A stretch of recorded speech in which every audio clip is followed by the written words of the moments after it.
as you got older and not having a father in the home, how did it affect you mentally? Mm.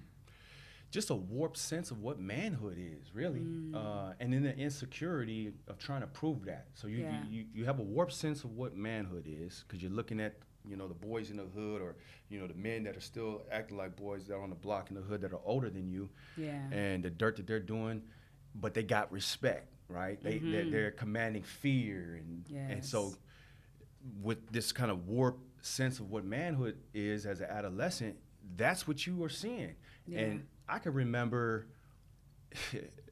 as sick as this is looking back, now I'm 46, but I can remember when I was a teenager, like aspiring to go to the penitentiary. Like that was stripes. Wow. Like that helped me achieve more manhood. Yeah. That type of, miseducation and mentality.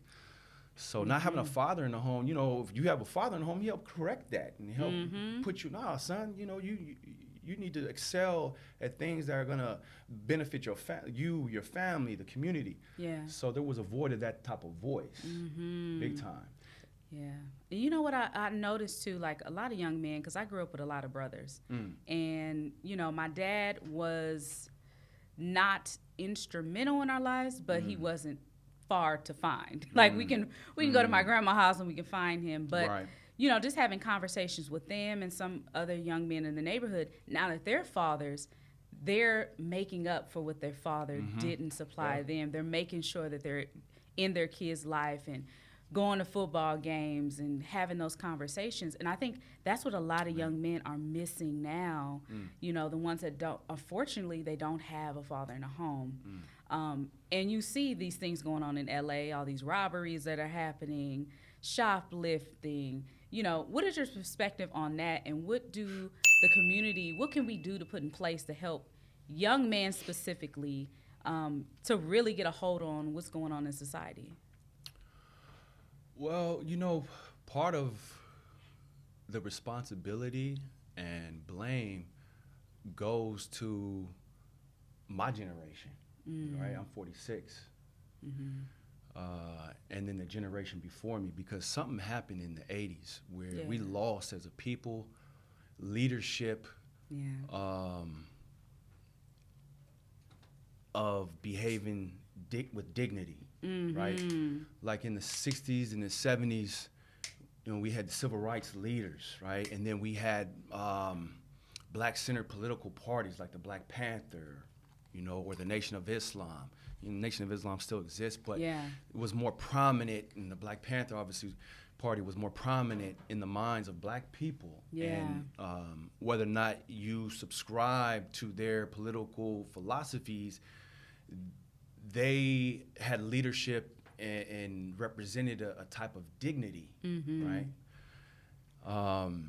And at some point in the 80s, that was lost, right? Like, just looking around at this room is a great job of putting covers from different iconic people, celebrities, right?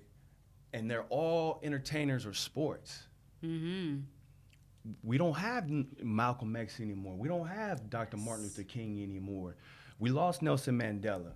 So who's telling them? Right? Now all the leadership is coming from the TV, the YouTube, the podcast.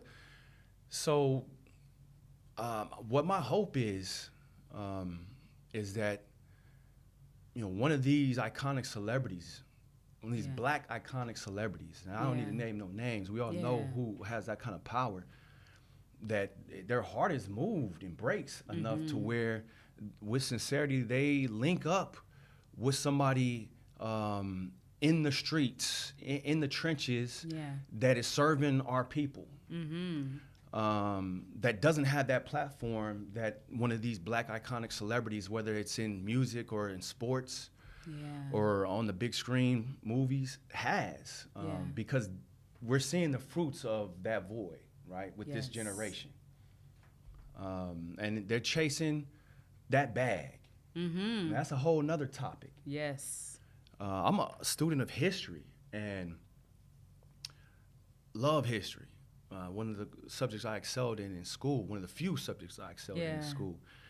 and just recently have read The Keeper and the Guest. Mm-hmm. Have you ever heard of that book? I've never heard of that book. It's an Ethiopian history book. Mm. Have you ever heard of Queen Sheba? Yes. So it is a declaration, Ethiopian history book, ancient.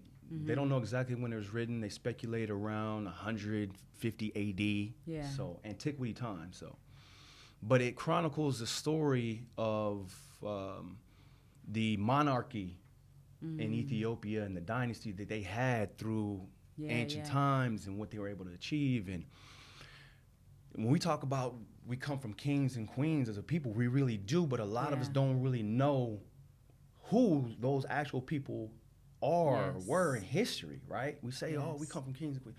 Name them. Mm-hmm. Well, this is a real queen. Her name was Makeda, Queen of Sheba, which was a dynasty spread from Ethiopia, Arabia. She was so powerful, she went to visit King Solomon with a whole caravan of jewels and spices that were, from all over the world, and luxury items, and nobody robbed her. Wow. She went through Egypt, from Ethiopia to Jerusalem. But this history book, talks about that, and she ended up having a son with King Solomon named Menelik. Wow. It talks about in the Bible that she converted to Judaism and brought that back to her people. She spent a year with King Solomon in Jerusalem. And this is in other books too. I'm a historian, so there's other books that you can read.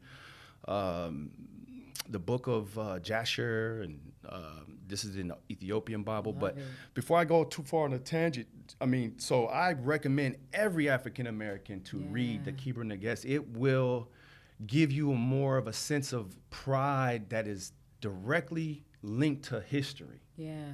On us being kings and queens, and hopefully these things are seeds and make you, think about, like, am I acting dignified? Like,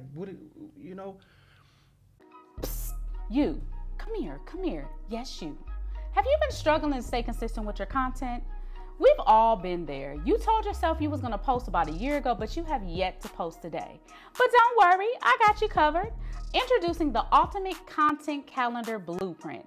It is a guide that will show you how to stay consistent with your content for the next 30 days and beyond. It's filled with tips, tools, and ideas to help you take your content to the next level. And guess what? It's completely free. So don't wait, because it's gonna go out fast. So make sure you download the Content Calendar Blueprint today.